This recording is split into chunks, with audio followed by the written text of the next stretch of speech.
Hello everyone, my name is Jacqueline Carvarin, and today I'm going to be doing jazz chants and songs. So the purpose of the method is to create a fun way for students to practice stress and rhythm of words in the classroom to help students sound more natural when speaking.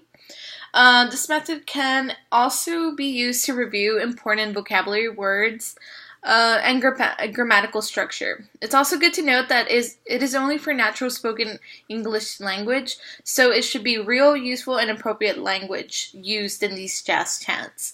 The materials for this lesson, we're only going to need the jazz chants. It could be written on a poster board, or it could also just be written in separate pieces of paper for each student, depending on the grade level.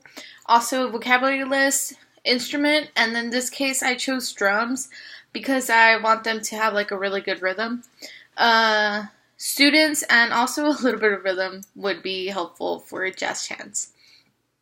So I feel like this could be appropriate for every level, ESL level, but it is better for beginning and intermediate students because the advantage of having repetitive chants that focus on oral language and rhythm and stress are most beneficial at this level, mostly because a lot of the students are working on pronunciation. The chants can be created to where they can begin on how to introduce themselves and can evolve gradually to where they can use the chants on vocabulary review or practicing their grammatical structure. For the content that I chose is language arts. So the TEAGs, it's for kindergarten also. The TEAGs say that we're developing a sustaining foundational language skills, listening, speaking, discussion, and thinking oral language. The student develops oral language through listening, speaking, and discussion.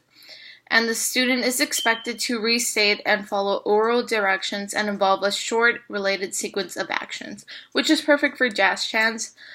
Also, the ELPS are for speaking, so it's going to expand and internalize initial English vocabulary by learning and using high-frequency English words necessary for identifying and describing people, places, objects, by retelling simple stories and basic information represented or supported by pictures and learning.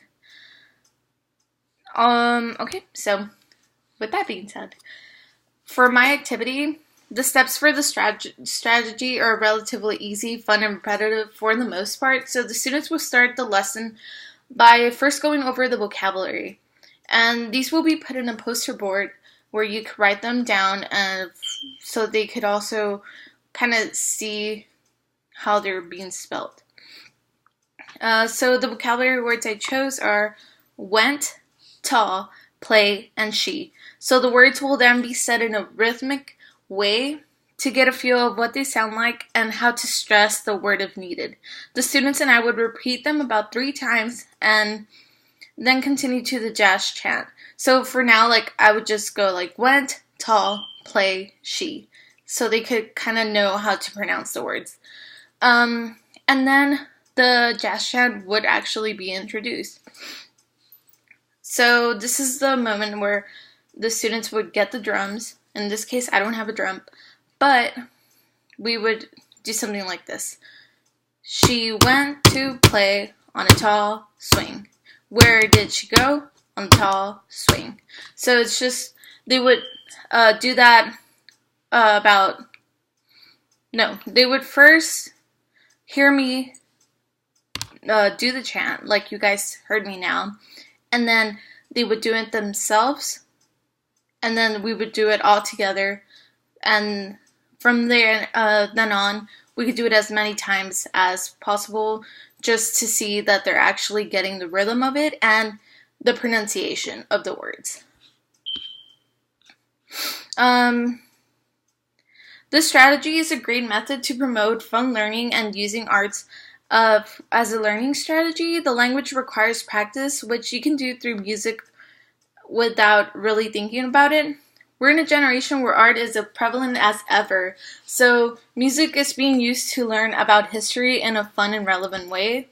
For example, I'm a really big fan of Hamilton, and it's kind of relevant to us now because it's using rap, and it's honestly really repetitive too, so it helps students memorize things like about the Constitution and what happened during the Constitution and what was being said.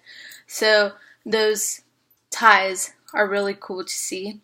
Second language acquisition theory has the natural order hypothesis, and which is based on research findings that says grammatical structure follows a natural order, which I think this is what jazz chants are doing. Like, grammatical structure is being seen throughout, and it shows us how predictable some of the songs are, or like what language is. The only downfall with this theory being followed is that students have a lower chance of actually comprehending what is being said. So they only know how to pronounce words, but don't necessarily know what is being said.